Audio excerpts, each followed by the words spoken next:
On a tous un peu ce sentiment, non? Que les relations humaines sont devenues, un peu jetables, qu'elles manquent de solidité. Figurez-vous que le sociologue Zygmunt Bauman a mis un nom sur ce sentiment, l'amour liquide. C'est une analyse vraiment percutante de la fragilité de nos liens aujourd'hui, et on va explorer ça ensemble. Et tout part de cette citation qui est vraiment très forte. Pour Bauman, les relations modernes sont remplies d'ambivalence. D'un côté, on en rêve, on les désire plus que tout, et de l'autre, elles nous font peur. C'est ce conflit intérieur, ce tiraillement permanent entre le rêve et le cauchemar, qui est vraiment au cœur de toute sa pensée. Ce tiraillement constant, ça crée quelque chose de très spécifique. C'est ce que Bauman va appeler l'anxiété des liens, un paradoxe qui définit vraiment nos interactions aujourd'hui. Et voilà le paradoxe exposé en plein jour. D'un côté, on cherche la chaleur, la sécurité d'un lien stable, mais de l'autre, on a une peur bleue d'être piégé, que cet engagement vienne limiter notre liberté. Une liberté qu'on veut à tout prix préserver pour pouvoir justement explorer d'autres liens, d'autres connexions. C'est un véritable cercle vicieux en fait. Pour aller plus loin dans cette idée, Bauman fait une distinction qui est super importante entre deux mots qu'on confond souvent. La différence entre ce qu'il nomme les relations et les connexions. Le modèle qui domine aujourd'hui, c'est celui du réseau. Il suffit de penser aux réseaux sociaux, c'est l'exemple parfait. L'idée d'un réseau, ce n'est pas de construire pour que ça dure. Non, l'idée, c'est d'être flexible. Le mot d'ordre, c'est à la demande. On se connecte quand on veut et surtout, on se déconnecte quand on veut, sans complication. Quand on les met face à face, le contraste est saisissant. D'un côté, les relations à l'ancienne, si on veut, des engagements longs, complexes, parfois un peu désordonnés, des choses qui sont vécues.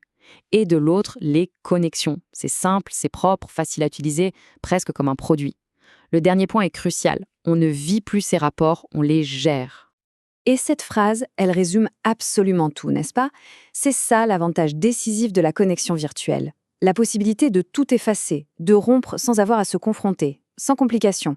Un simple clic. C'est peut-être pratique, mais ça en dit long sur la culture du jetable appliquée aux sentiments. Alors attention, ce serait une erreur de penser que tout ça ne concerne que nos vies amoureuses. En fait, c'est juste le symptôme de quelque chose de beaucoup plus large, un phénomène que Bauman appelle la modernité liquide. La modernité liquide, qu'est-ce que c'est?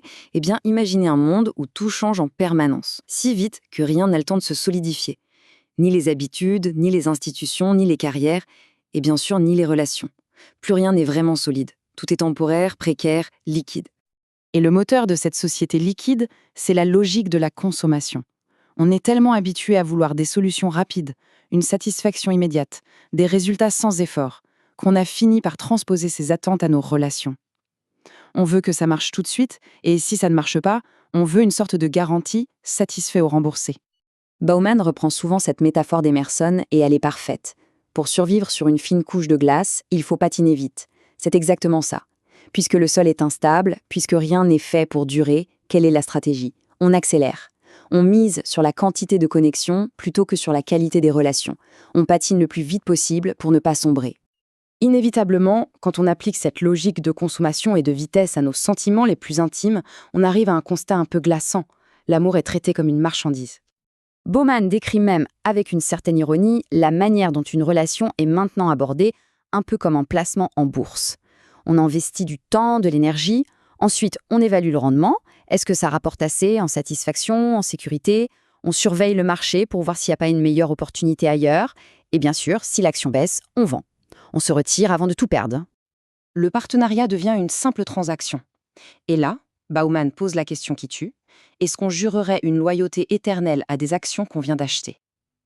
La réponse est évidente, non. Et ça montre bien toute l'absurdité et le vide de cette approche quand on l'applique aux relations humaines. Tout cela nous mène à une autre différence fondamentale pour Bauman, celle entre le désir et l'amour. Le désir, c'est l'impulsion du consommateur. C'est tourner vers soi. Ça veut posséder. Et une fois que c'est satisfait, ça s'éteint. L'amour, c'est tout l'inverse. C'est un mouvement vers l'autre. Ça veut prendre soin, préserver. Ça grandit avec le temps. Le grand problème, c'est que notre culture liquide favorise constamment le désir au détriment de l'amour.